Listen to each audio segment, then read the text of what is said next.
Em 1307, as pedras frias do grande salão real ecoaram com palavras que jamais deveriam ser pronunciadas diante de um rei.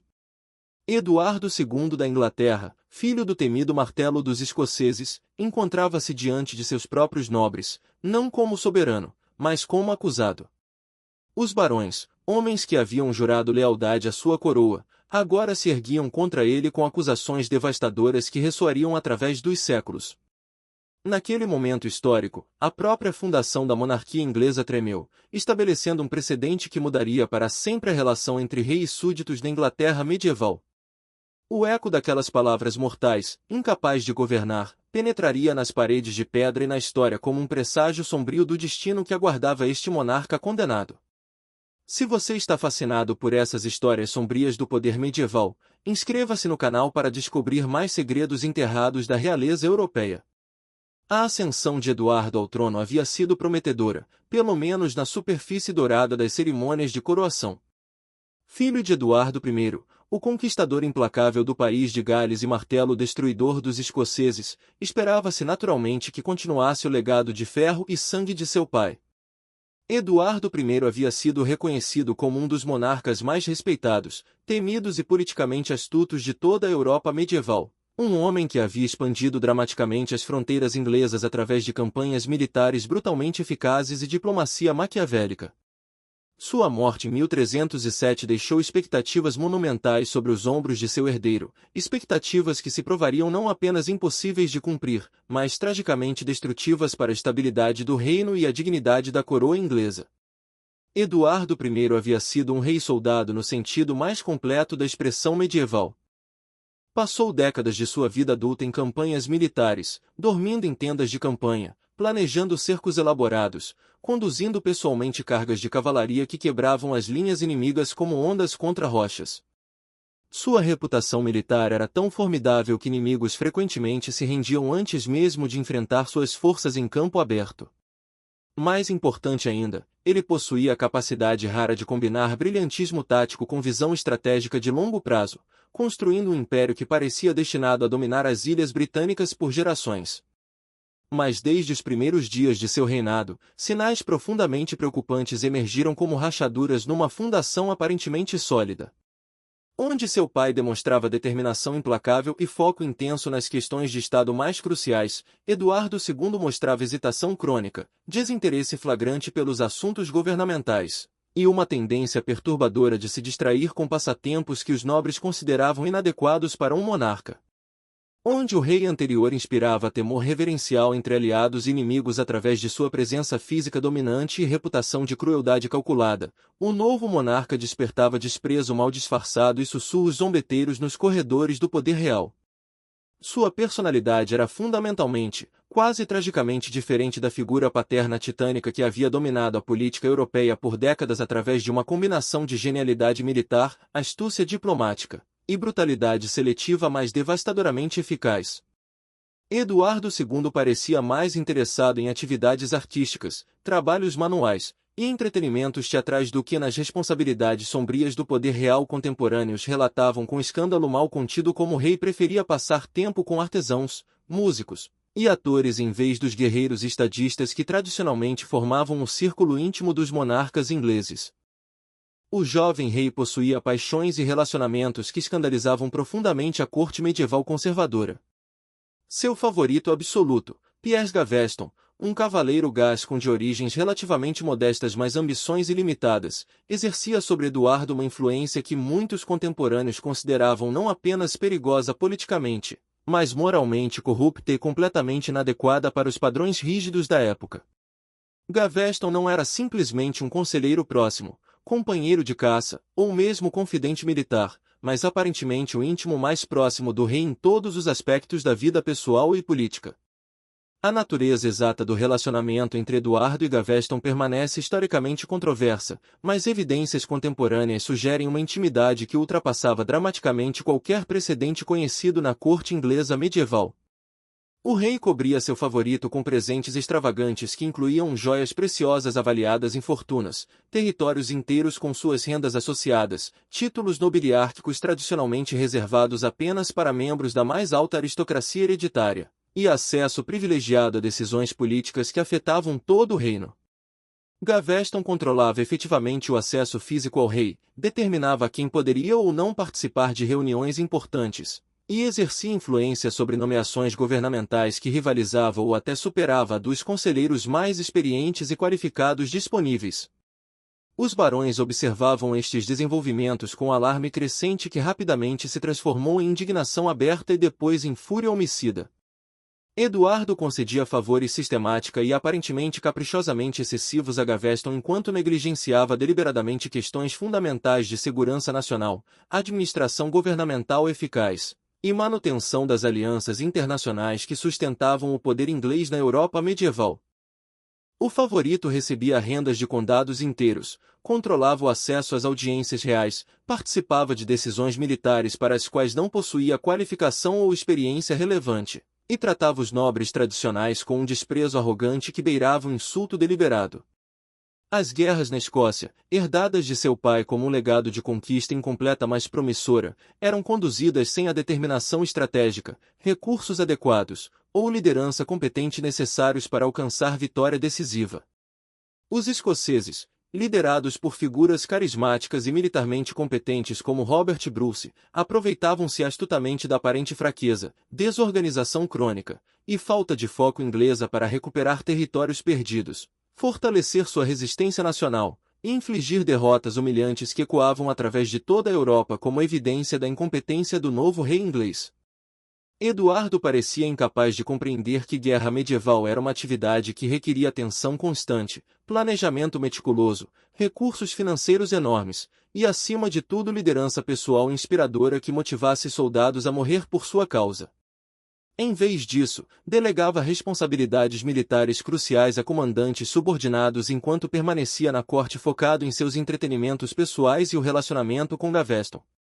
Os resultados eram previsíveis e desastrosos, derrotas táticas que se acumulavam em debacle estratégica completa. Os recursos do reino, tradicionalmente administrados com parcimônia calculada e direcionados estrategicamente para objetivos de longo prazo que fortaleciam o poder inglês, eram aparentemente desperdiçados sem consideração ou planejamento em luxos extravagantes para o favorito real e sua crescente corte de bajuladores oportunistas. Enquanto isso, questões absolutamente fundamentais de segurança nacional, administração da justiça, manutenção de estradas e pontes, defesa de fronteiras e preservação da autoridade real em regiões remotas permaneciam sem solução adequada ou mesmo atenção séria consistente por parte do monarca distraído. Era como se Eduardo tivesse perdido completamente a compreensão intuitiva das responsabilidades massivas e complexas que acompanhavam inevitavelmente a coroa inglesa. Monarcas medievais eram esperados para funcionar como comandantes militares supremos, juízes finais de apelação, administradores principais de recursos nacionais, diplomatas principais em negociações internacionais, e símbolos viventes de autoridade divina na terra. Eduardo parecia incapaz ou relutante em cumprir qualquer destes papéis com a competência mínima que seus súditos legitimamente esperavam e mereciam de seu rei ungido. Thomas de Lancaster, primo direto do rei através de laços sanguíneos Plantagenet e simultaneamente um dos homens individualmente mais poderosos de toda a Inglaterra medieval, emergiu gradual mas inevitavelmente como líder natural da oposição baronial crescente e cada vez mais coordenada. Lancaster possuía extensas propriedades territoriais espalhadas através de múltiplos condados, recursos financeiros que rivalizavam seriamente com os do próprio Tesouro Real, e mais crucialmente, uma reputação de competência administrativa e integridade pessoal que contrastava devastadoramente com a performance patética de seu primo real. Sua posição única como parente real direto com sangue Plantageneta documentado e simultaneamente grande magnata territorial com poder independente lhe conferia autoridade moral e política extraordinária para questionar abertamente as ações de Eduardo de uma maneira que poucos outros nobres ousariam mesmo contemplar sem arriscar acusações imediatas de traição. Lancaster podia falar tanto como membro leal da família preocupado com a reputação dinástica quanto como senhor poderoso cujos próprios interesses eram ameaçados pela incompetência real. Ao lado de Lancaster, outros grandes senhores do reino começaram a se alinhar numa coalizão de oposição cada vez mais coordenada, bem financiada e implacavelmente determinada a forçar mudanças fundamentais na condução do governo real. Guy de Belchamp, conde de Warwick, Era conhecido por toda a Inglaterra por sua astúcia política lendária e determinação absolutamente implacável na busca de objetivos que considerava justificados. Aymer de Valence, conde de Pembroke, era um veterano respeitado das intermináveis guerras escocesas com credibilidade militar estabelecida através de vitórias reais em campo de batalha. Humphrey de Bohun, conde de Hereford e condestável hereditário da Inglaterra, representava uma linhagem cujo nome carregava literalmente séculos de prestígio acumulado e poder hereditário inquestionável. Estes homens e outros cujos títulos representavam gerações consecutivas de serviço militar leal, sacrifício pessoal pela coroa inglesa, e competência administrativa em seus próprios domínios agora se uniam numa oposição que seria absolutamente devastadora em suas consequências imediatas e de longo prazo. Possuíam não apenas poder militar através de sua capacidade de recrutar exércitos de seus territórios, mas também autoridade moral derivada de seus registros de governança bem-sucedida em suas próprias regiões. A tensão crescente entre o rei cada vez mais isolado e seus barões progressivamente unidos atingiu ponto de ruptura crítico e irreversível quando Eduardo se recusou categoricamente e aparentemente com desprezo a atender às demandas cada vez mais urgentes dos nobres para o exílio permanente e imediato de Gaveston do solo inglês. Os barões haviam apresentado ultimatos progressivamente mais diretos e ameaçadores. O favorito deveria deixar a Inglaterra imediatamente e permanentemente, nunca retornar sob qualquer circunstância, ou enfrentar consequências que não eram explicitamente especificadas mas claramente implicavam violência sistemática direcionada não apenas a Gaveston pessoalmente mas potencialmente a qualquer um que continuasse a apoiá-lo. A resposta de Eduardo foi não apenas desafiadora mas aparentemente desdenhosa, interpretada pelos barões como desrespeito fundamental à sua dignidade, seus direitos tradicionais como grandes senhores do reino, e suas preocupações legítimas sobre segurança nacional e estabilidade dinástica. Sua atitude parecia sugerir que ele via suas preocupações como irrelevantes, sua autoridade como negligível, e suas pessoas como indignas de consideração séria nos processos de tomada de decisão real. Esta resposta intensificou dramaticamente sua determinação de forçar mudança através de quaisquer meios necessários, incluindo aqueles que tradicionalmente seriam considerados traição quando direcionados contra um rei ungido por Deus de acordo com a crença cristã medieval universal. Eles interpretaram a atitude de Eduardo como evidência de não apenas julgamento pobre mas inadequação fundamental para ocupar o trono da Inglaterra. Para estes homens, criados numa cultura de honra militar, serviço feudal, e integridade pessoal, as ações de Eduardo representavam não apenas má governança mas uma traição fundamental aos princípios que definiam um monarca legítimo e respeitável. Eles não estavam mais dispostos a tolerar o que percebiam como governo completamente inadequado, favoritismo destrutivo que corrói as próprias fundações do Estado, e desrespeito sistemático às tradições que haviam sustentado a monarquia inglesa através de gerações de conflito, triunfo, desastre e recuperação. Sua paciência, construída sobre anos de esperança de que Eduardo amadurecesse em suas responsabilidades, havia sido completamente esgotada através de evidência acumulada de incompetência que não podia mais ser racionalizada ou ignorada.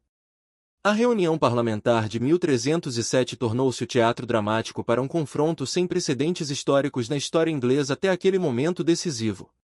Os barões chegaram ao grande salão real armados não apenas com espadas e a parafernália tradicional da nobreza militar, mas com acusações meticulosamente preparadas, extensivamente documentadas, e apresentadas com a precisão de advogados experientes que haviam passado meses coletando evidências e coordenando sua estratégia para este momento de confrontação definitiva com a própria autoridade real.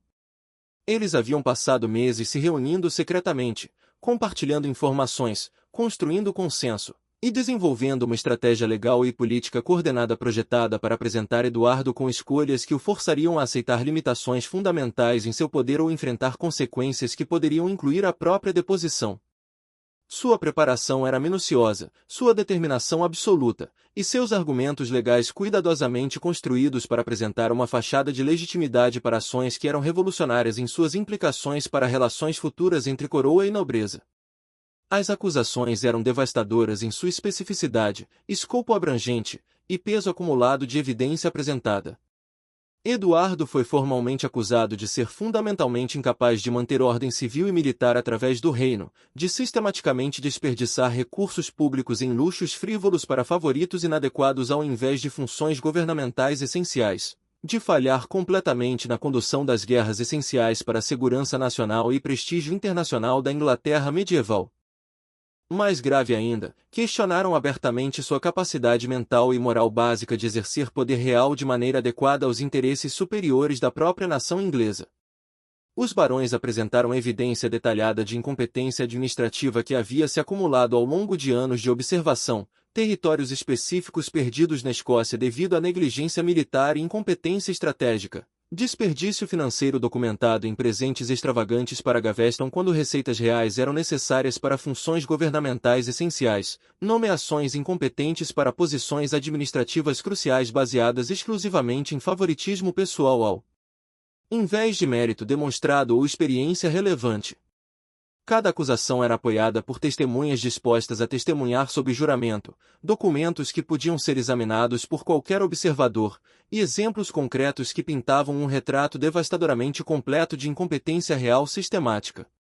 Eles haviam documentado irregularidades financeiras, desastres militares, falhas diplomáticas, colapsos administrativos e corrupções judiciais que coletivamente demonstravam um padrão de governança tão incompetente que ameaçava não apenas a estabilidade atual mas a sobrevivência de longo prazo do próprio Estado inglês.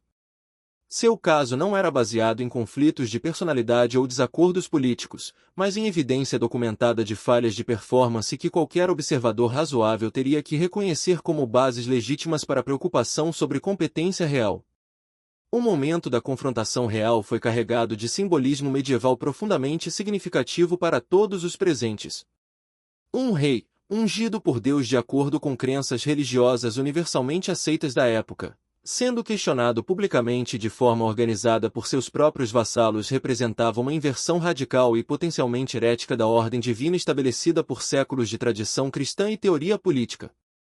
As palavras pronunciadas naquele salão ecoavam literalmente séculos de tensão fundamental entre autoridade real absoluta e poder baronial tradicional, um conflito que havia definido a política medieval inglesa desde que a própria conquista normanda havia estabelecido novos padrões de governança.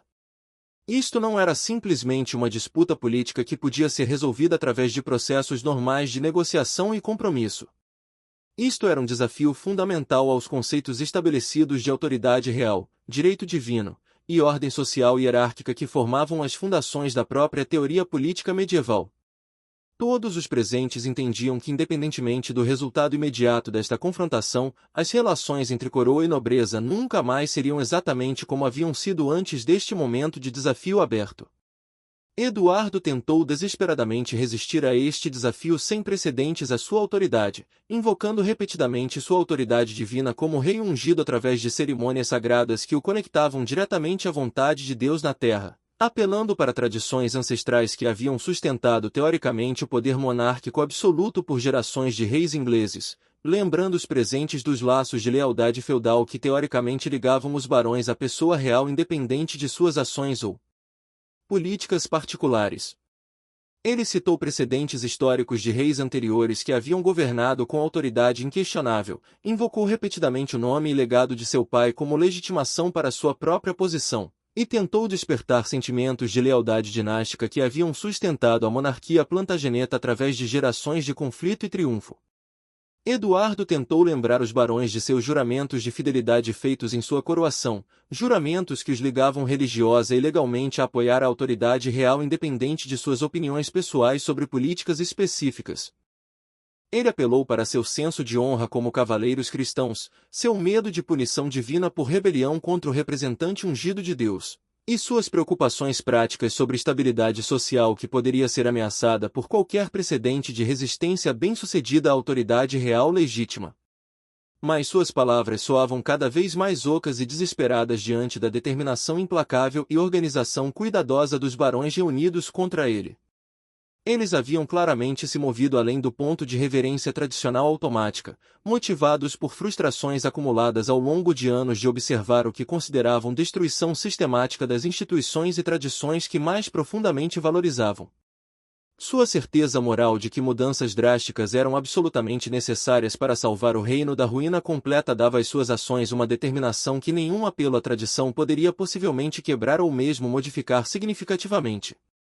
A atmosfera no salão tornou-se progressivamente mais tensa à medida que ficou claro que este não era um confronto político normal que poderia ser resolvido através de compromissos mútuos e concessões para salvar a face de ambos os lados. Os barões haviam vindo preparados para uma ruptura definitiva se necessário, e Eduardo gradualmente percebeu que sua posição era absolutamente insustentável diante de uma oposição tão unida, bem preparada, moralmente convencida, e rica em recursos quanto o que ele agora enfrentava. A humilhação pública de Eduardo II naquele tribunal improvisado estabeleceu precedentes constitucionais perigosos que reverberariam através de séculos da história inglesa subsequente e influenciariam fundamentalmente o desenvolvimento do governo parlamentar. Pela primeira vez na história documentada do reino, a nobreza inglesa havia se unido tão efetivamente e abrangentemente contra um rei reinante, questionando não meramente suas políticas específicas ou decisões particulares, mas sua competência fundamental e direito moral de governar. Este precedente se estenderia muito além daquele momento específico, influenciando gerações de conflitos futuros entre coroa e parlamento, estabelecendo o princípio de que a autoridade real não era absoluta mas condicional baseada na performance que atendia a padrões estabelecidos por representantes dos governados. As implicações deste precedente seriam sentidas durante a Guerra Civil Inglesa, a deposição de Jaime II, e eventualmente o desenvolvimento da monarquia constitucional que caracteriza o governo britânico moderno. As consequências imediatas foram devastadoras e humilhantes para a autoridade real tradicionalmente considerada sagrada e inviolável de acordo com a teoria política cristã medieval. Eduardo foi forçado publicamente a aceitar limitações drásticas em seu poder real, concordar relutantemente com o exílio permanente de Gaveston do território inglês, e submeter-se a um conselho baronial de regência que efetivamente transferiu o controle real do governo para os nobres vitoriosos que haviam orquestrado sua humilhação. A humilhação era completa, pública, e testemunhada por toda a corte real, sendo rapidamente espalhada através do reino e além de suas fronteiras através de uma rede de comunicações que garantiu que a notícia da derrota real chegasse a toda a Europa medieval em semanas. Cortes estrangeiras aprenderiam que o rei da Inglaterra havia sido reduzido a uma figura decorativa, controlado por seus próprios súditos, incapaz de proteger mesmo seus relacionamentos pessoais mais próximos da interferência baronial. Mas esta vitória baronial aparentemente decisiva plantou inevitavelmente sementes de conflitos futuros ainda mais sangrentos e destrutivos do que o que já havia ocorrido. Eduardo, embora temporariamente subjugado e forçado à submissão pública, não havia sido permanentemente quebrado em espírito, ambição ou ressentimento. Sua raiva profunda cresceria nas sombras dos anos seguintes, alimentada constantemente pelo desejo ardente de vingança contra todos que haviam ousado humilhá-lo tão publicamente e completamente diante de toda sua corte e ultimamente de toda a Europa. O rei deposto em espírito e autoridade, embora ainda não em título formal, esperaria pacientemente por sua oportunidade de retaliação devastadora contra cada pessoa que havia participado desta humilhação. Sua memória se provaria perfeita quando se tratava de identificar inimigos, e sua eventual vingança seria sistemática, brutal, e ultimamente autodestrutiva em sua completa desconsideração pelas consequências políticas ou considerações morais que poderiam ter aconselhado moderação.